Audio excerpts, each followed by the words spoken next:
on veut dire par rapport à la thématique. Et puis aussi, on peut accéder directement aux données, ça c'est vraiment très intéressant. Ce qui manquait jusqu'à présent, on produisait des cartes dans des documents HTML, si vous voulez, mais là on a la carte et on peut accéder directement à la source de données, ce qui était une demande de nos utilisateurs, en disant bah, la carte c'est bien, je vais la mettre dans mon rapport, mais j'aimerais aussi peut-être moi travailler également sur les données. Donc ça permet, on peut l'exporter avec un simple clic là, sur Excel. Et puis cette carte-là, bien sûr, on peut la mettre en PDF, on peut la mettre en format image, pour permettre à nos utilisateurs d'intégrer ça dans leur propre document. Voilà, donc là, ben, on est en phase, je dirais, de saisie de données sur l'Observatoire social, qui va être notre premier. Il est complet du point de vue structure des thèmes et des indicateurs, mais il est loin d'être complet encore du point de vue de la production des cartes. Voilà, si vous avez des questions.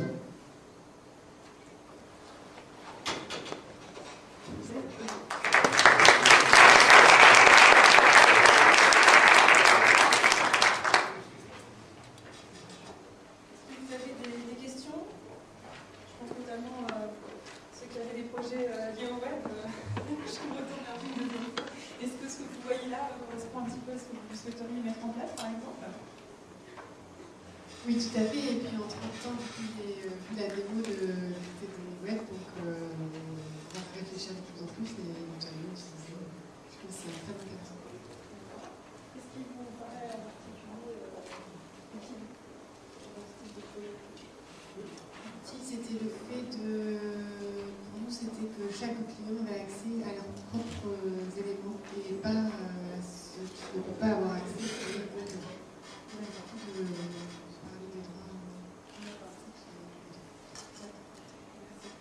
La sécurisation des données, la gestion des profils, le fait de permettre effectivement à la fois un déploiement, mais aussi de contrôler qui va pouvoir accéder à telle information.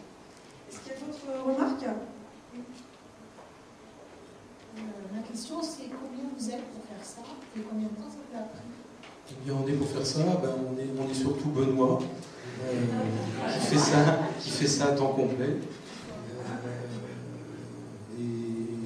Ben, je dirais que par rapport, on peut peut-être vous montrer le back-office, c'est-à-dire, en fait, l'intérêt de carte données web, c'est bien sûr l'outil de diffusion, enfin la diffusion front office en mode full web, et avec toutes les possibilités d'animation graphique qui sont vraiment très intéressantes.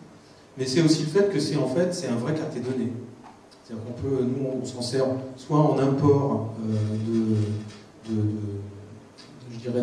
schémas qui sont déjà existants dans le carte données client-serveur, ou soit à partir de ça, on peut créer ses propres cartes en direct, c'est un atelier carto, et avec la même, à peu près la même, puisque c'est vrai que le produit est assez nouveau et on n'a pas encore toute la qualité, je dirais, de carte données, mais les fonctions sont là.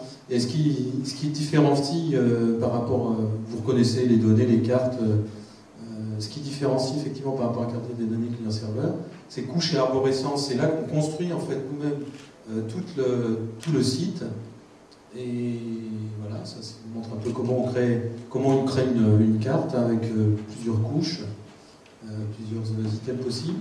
Et puis c'est comme vous disiez, la gestion des utilisateurs.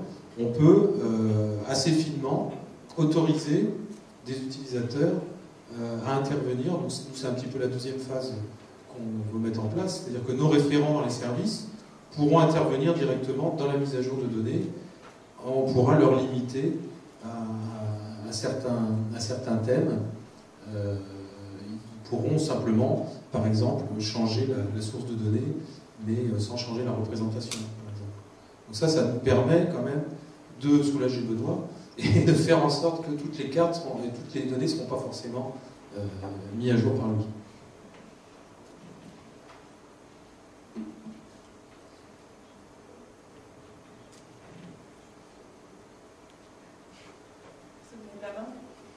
On a d'autres questions pour l'instant? Moi j'ai juste un petit commentaire à faire, c'est que effectivement c'est grâce à la communauté d'agglomération de Poitiers et puis à vous aussi qu'on a été en contact avec Stark et qu'on a su marier mieux encore carte et données et les SIG Et je tenais quand même à vous remercier parce que on a commencé notre aventure à l'export grâce à Star Applic aujourd'hui, et que c'est vraiment un partenariat qui fonctionne. Et il y a au moins 2 ou 3 postes chez Arctic qui ont été créés grâce à vous. Donc merci. Mais de rien. Mais si je voulais préciser quand même, hein, le choix de carte et données, on a fait une consultation, hein, et c'est vrai que dans les offres qu'on a eues, on a eu en fait que des SIG en ligne. Et nous, on a déjà un SIG avec un module web également, mais ce qu'on voulait, c'était justement quelque chose qui produise autre chose qui puisse être en ligne, autre chose que des cartes.